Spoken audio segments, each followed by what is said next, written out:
India का feel आप ले सकते हैं और भारत की सभ्यता, संस्कृति, यहाँ का रहन सहन, यहाँ की परंपरा, धर्म, सब कुछ उसको महसूस किया जा सकता है वहाँ की मिट्टी में।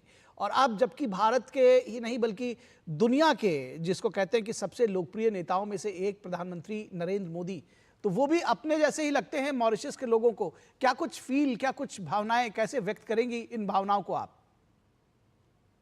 बिल्कुल निखिल, जहां पर मॉरिशस में अतिथि देवो भव की बात हो रही है, भोजपुरी के गीत सुनाई दे रहे हैं, तो यकीनन एक छोटा भारत ही तो है जहां पर भारतीय संस्कृति, भारतीय विरासत, भारत की रीति रिवाज, हमारी भाषा, इस सब कुछ समान है। और इसी साझी संस्कृति के साथ भारत और मॉरिशस हाथ थामे इस वक्त आगे बढ़ रहे हैं, क्योंकि संस्कृति की ये जो जड़ें हैं ये बहुत ही प्राचीन है, ऐतिहासिक संबंध है भारत और मॉरिशस के। जिस तरह से आपने जिक्र किया है, प्रधानमंत्री जो मॉरिशस के प्रधानमंत्री हैं, उनके पिता ने हिंदी प्रचार प्रसार के लिए काफी काम किया। जिस तरह से उनके पिता यहाँ पर एक इंडेंचर श्रमिक के रूप में यहाँ पर आए थे, उसी लिहाज से यहाँ पर भारतीय यहाँ पर आए थे उस वक्त, और उसकी चौथी पीढ़ी इस वक्त चल रही है। लेकिन जी। उस चौथी पीढ़ी ने भी उस भारतीयता को कायम रखा है, अपनी संस्कृति को, अपनी जड़ों को वो भूले नहीं है, अपनी भाषा को वो भूले नहीं है। आज अपनी अपने बच्चों को भी वही रीति रिवाज, वही भाषा से वो रूबरू कराते हैं। यहाँ पर स्कूलों में हिंदी सिखाई जाती है, और अब हर त्योहार में जो रंग जमता है वही रंग जमता है जो भारत में है। भारतीयों की ये बहुत खासियत है कि दुनिया के किसी भी कोने में जाएंगे तो लेकिन अपना एक छोटा सा भारत जरूर बसाएंगे, और जी। मॉरिशस इसका जीता जागता उदाहरण है। यहाँ पर तमाम ऐसी चीजें हैं जो आपको भारत की याद दिलाएंगी। भारतीय लोग, भारतीय मूल के करीब 70% लोग यहाँ पर मौजूद हैं, लेकिन उनके साथ साथ जो मॉरिशस के लोग हैं उन्होंने भी भारतीय संस्कृति को आत्मसात किया है, और ये सम्मान है भारत के लिए, भारत की उस हाथ बढ़ाने की जो उनका, भारत का जो प्रधानमंत्री का जो विजन है, जो उनका जी। काम है, जिसकी वजह से भारत ही नहीं आज विदेशों में भी उन्होंने वो विश्वास जीता है, वो स्नेह जीता है, वो सम्मान जीता है। और एक बेहद विश्वस्त पड़ोसी के नाते भारत लगातार मॉरिशस के काम साथ खड़ा है, और यही कहीं ना कहीं वो सम्मान झलक नजर आती है जब भी प्रधानमंत्री का जिक्र आता है जी। मॉरिशस में, भारत की बात होती है। आज सुबह बेहद खूबसूरती से उनका स्वागत किया गया। सुबह 6 बजे उठकर मॉरिशस के प्रधानमंत्री वहां पहुंचे और उन्होंने उनका स्वागत किया। उनको गार्ड ऑफ ऑनर दिया गया, और उसके बाद बहुत ही अच्छी बात, जब वो होटल पहुंचे तो भोजपुरी संगीत से उनका स्वागत किया गया। गीत गवई एक बहुत ही प्राचीन ये परंपरा है गीत गाने की, जो नजर आती थी शादियों में। उस वक्त शादियों में आपके जो लोग समारोह होते हैं उसमें गीत गवई का जो पारंपरिक जो शैली है गीत जी। गाने की, वो बेहद लोकप्रिय है। लेकिन मॉरिशस में उसको सुनना वाकई एक बेहद सुखद एहसास था। तो निश्चित भारत, तौर अगर पर। हम बात करें तो लोकतंत्र की बात करें, लोकतंत्र, विरासत, संस्कृति, इन तमाम चीजों का एक संगम यहाँ पर नजर आता है भारत और मॉरिशस के अटूट संबंधों में। ठीक है और जया। यही वो जी। जो संबंध की खूबसूरती है जिसको लेकर हम आगे बढ़ रहे हैं। जी जी जया, प्रधानमंत्री ने जो एक्स पर जो उनका ट्वीट आया है वो भी भोजपुरी भाषा में ही है। बहुत बहुत अनोखा, बहुत अद्भुत और दिलों को छूने वाला भी है। ऐसा लगता है कि वो जो रिश्तों की गर्माहट है वो सीधा, जिसको कहते हैं कि दिल से दिखाई पड़ती है। और प्रधानमंत्री ने इसके पहले भी एक ट्वीट किया और उन्होंने लिखा कि इस यात्रा के दौरान एक बहुमूल्य मित्र के साथ बातचीत और तमाम जो क्षेत्र हैं, विभिन्न क्षेत्रों में सहयोग के नए अवसर तलाशने का वक्त मिलेगा और उसका उसका मौका मिलेगा। किस तरह से देखती इस विजिट को सहयोग के लिहाज से, मित्रता को आगे ले जाने के लिहाज से? बिल्कुल, संस्कृति तो इसका एक पहलू है। भारत और मॉरिशस को जो बेहद गहरी एक संबंध में यहाँ बांधता है। लेकिन अब जिस तरह से यहाँ पर बात हो रही है, प्रधानमंत्री की यात्रा को काफी उम्मीदों के साथ देखा जा रहा है। तो यहाँ पर एक कोशिश है कि संस्कृति से आगे बढ़कर हम विभिन्न जो और क्षेत्र हैं उसमें अपने दायरे को बढ़ाते हुए भारत और मॉरिशस के सहयोग को और प्रगाढ़ करें।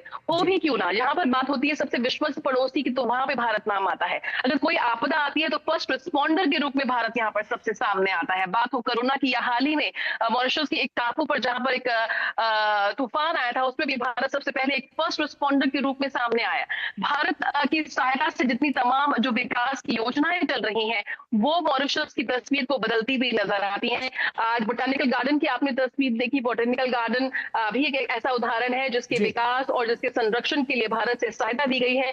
पर्यावरण बात करें विभिन्न व्यापार की, तो तमाम ऐसे क्षेत्र हैं जिसमें भारत और मॉरिशस और बेहतर रिश्ते रिश्तों की यहाँ पर कोशिश कर रहे हैं। द्विपक्षीय यहाँ पर बायलैटरल टॉक्स हैं दोनों राष्ट्रों के प्रमुखों की। प्रधानमंत्री राष्ट्रपति से भी मुलाकात उनकी है और प्रधानमंत्री से भी वो मुलाकात है। कल वो राष्ट्रीय दिवस की परेड में प्रधानमंत्री मुख्य अतिथि के रूप में शामिल हो रहे हैं। राजकीय उनकी यात्रा है दूसरी। 2015 के बाद काफी इंतजार यहाँ पर प्रधानमंत्री का था और 10 वर्षों के बाद ये इंतजार पूरा हुआ है।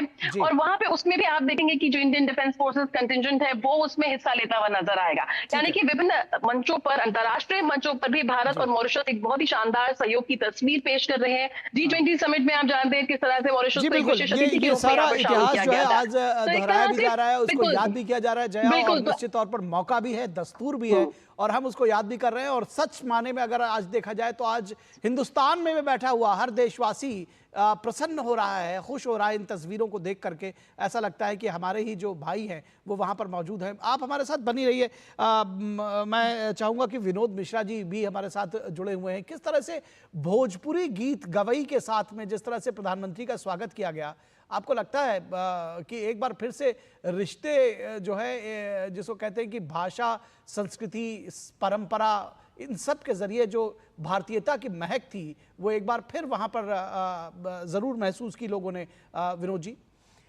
निखिल, मैं जया से जो समझ पाया हूँ वे आप समझने की ज़रूरत ये है कि देखिए, भारत से गए हुए और खास करके पूर्वांचल और बिहार से गए हुए जो गिरमिटिया मजदूर हैं, आपको उनको इनके बारे में उनकी तारीफ करनी पड़ेगी कि वो अपनी संस्कृति, अपनी भाषा, अपनी पहचान, उसको लेके कभी भी उन्होंने कोई डुप्लीकेसी नहीं लाया जी। आज ये अगर बता रहे हैं कि शिवसागर राम गुलाम और मोहित राम गुलाम की ये चौथी पीढ़ी वहाँ पे है, तो आप ये देखिए कि एक मिनी इंडिया ने किस तरह से ये बिहार और किस तरह से पूर्वांचल के गिरमिटिया मजदूरों ने बनाया है। और उस मजदूरों में अपनी पहचान, जो बिहार के भोजपुर की खुशबू है, जिस गीत गवई की बात कर रही थी जया, वो सीधे ये बताइए, वो अभी भी वहाँ पे गाया जाता है। कई जो फोक सिंगर हैं वो गाते हैं जिसमें वो पलायन के दर्द है। उस पलायन के दर्द में आप देखिए निखिल कि जब मॉरिशस फ्रांस से जीत के ब्रिटेन ने अपने कब्जे में लिया था और भारत से जब मजदूर बिहार में, आपको याद होगा, हमें भी पता है कि गोरखपुर जो था वो उस इलाका में, वो आप कह सकते हैं गिरमिटिया मजदूरों के लिए एक लेबर डिपो बना दिया गया था। और वो सारे मजदूर जब जाते थे तो एक पलायन का जो वो दर्द था, जो टीस थी वहाँ समाज में कि वहाँ के मजदूरों को ले जाया जा रहा है, उसी मजदूर में से गए हुए अगर आप ये देखिए कि मोहित राम गुलाम का ये चौथी पीढ़ी वहाँ पे आज प्राइम मिनिस्टर है, तो आप कह सकते हैं कि उस प्राइम मिनिस्टर के साथ साथ भारत की, कम से कम बिहार की, उसकी जो अपनी खुशबू है उस मिट्टी की, उसको उसने कभी नहीं छोड़ा है। प्राइम मिनिस्टर मोदी इसलिए वहाँ पे इतना भावुक हुए थे कि वो देखिए कि बिहार, उनको लगा कि एक तरह से वहाँ वही वो इलाका है, वही वो जगह है जी। तो संस्कृति की और अपनी पहचान को लेके जो इन मजदूरों के परिवारों ने अपना वो संघर्ष रखा है, वहाँ पे एक मजदूर जाते जाते अपने संघर्ष को एक प्राइम मिनिस्टर की चेयर तक से लेके और मॉरिशस के राष्ट्रपिता का दर्जा लेता है, तो आपको मानना पड़ेगा कि इस पहचान से पूरे हिंदुस्तान को, इन पढ़े लिखे लोगों को, उसको भी सबक लेना चाहिए कि जो सभ्यता और संस्कृति की बात करते हैं उसमें हम लोग उनसे सीख सकते हैं कि वो कहीं भी दुनिया के देश में हो, अपने लिए एक भारत का एक छोटा कोना जरूर बनाए हुए हैं। उनके दिल में आज भी भारत है और ये गर्व की बात हम लोगों को है, चाहे वो भोजपुर की वो गीत गा के कह रहे हो या अपनी संस्कृति को लेके हो, तो ये पहचान जो बना के रखने की बात है, इस बात को तो आप सैल्यूट जरूर कर सकते हैं। निश्चित तौर पर सैल्यूट भी करेंगे। और जिस तरह से जया ने अभी सारा वर्णन किया, आपने बताया, उसके बाद से प्रसन्नता महसूस होती है, सराहना के शब्द भी निकलते हैं और भावनाएं भी, जिसको कहते हैं कि भावुक भी करती हैं तस्वीरें। एक बार के हमारे ही पूर्वज हैं जिन्होंने जाकर वहां एक मिनी इंडिया बसा लिया है, भारत का कोना बसा लिया है। जय, हम आपसे और भी अपडेट्स लेते रहेंगे। बहुत शुक्रिया इस तमाम बातचीत के लिए, आपका पोर्ट लुई से हमारे साथ जुड़ने के लिए, और विनोद जी आपका भी बहुत शुक्रिया हमारे साथ जुड़ने के लिए। और यहां रुकेंगे एक छोटे से ब्रेक के लिए। ब्रेक के बाद जब वापस लौटेंगे तो बात करेंगे गठबंधन की सियासत में एजेंडा, आखिर अपना अपना एजेंडा लेकर किस तरह से तमाम जो सियासी दल हैं वो कभी साथ में और कभी दूर दूर, आखिर क्या है ये सियासत। ब्रेक के लिए रुकेंगे, वापस लौटेंगे।